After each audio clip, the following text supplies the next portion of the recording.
Director. We're here at Emperor's Palace Convention Center where we're waiting for different stakeholders as well as the Minister, as well as the Department of Higher Education to basically have a stakeholders meeting as to a way forward for the protest actions that have been happening, a way forward for what's been happening in higher institutions. But just to talk more on it, I have Mr. Qonde here who's going to be telling us who's the DG or the Director General of Higher Education. Please talk us through what we're expecting here at this particular Imbizo and what sets it apart from all the other meetings that have been happening around fees.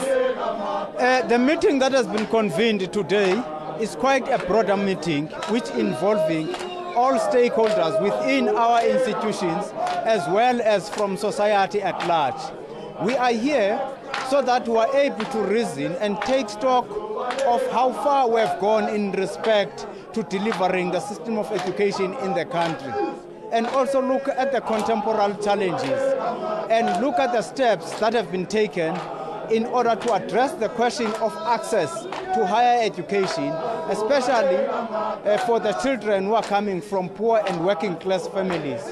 And recently, as well as what measures government has put in place to assist the missing middle.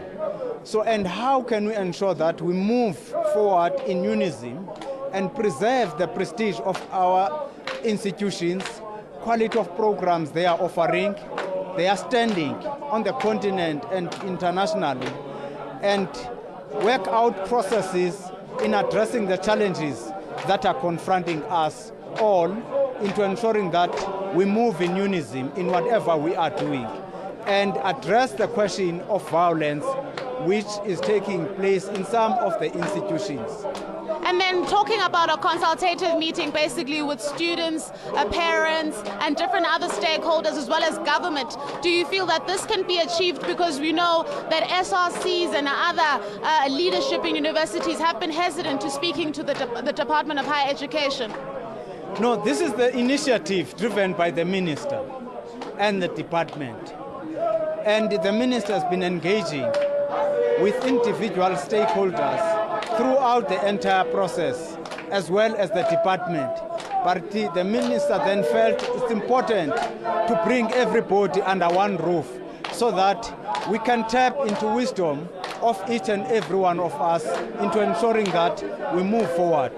And then we do know that there's a forum that was started by the President basically looking at fees issues where vice chancellors from different universities as well as private institutions were presenting their state of claim as to whether they can actually afford no fees.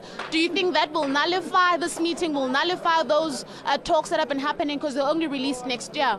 No, that one was a task team which was constituted by the President, and it culminated into the establishment of the Judicial Commission to look at the question of the feasibility of providing free education for the poor, as well as how the question of the missing middle could also be addressed. So these are fitting into one another. They are not counterposed to each other. All right, and moving forward, I see that the proceedings are about to start. Can we expect more fees moving forward so that we don't have another fees must fall protest next year? Our strength as a country is on engagement and negotiations. That's what we'll continue doing. Thank you. That was Mr. Qonde from Higher Education. He's the Director General. We're about to start in a few minutes. We're expecting the President to come any moment now.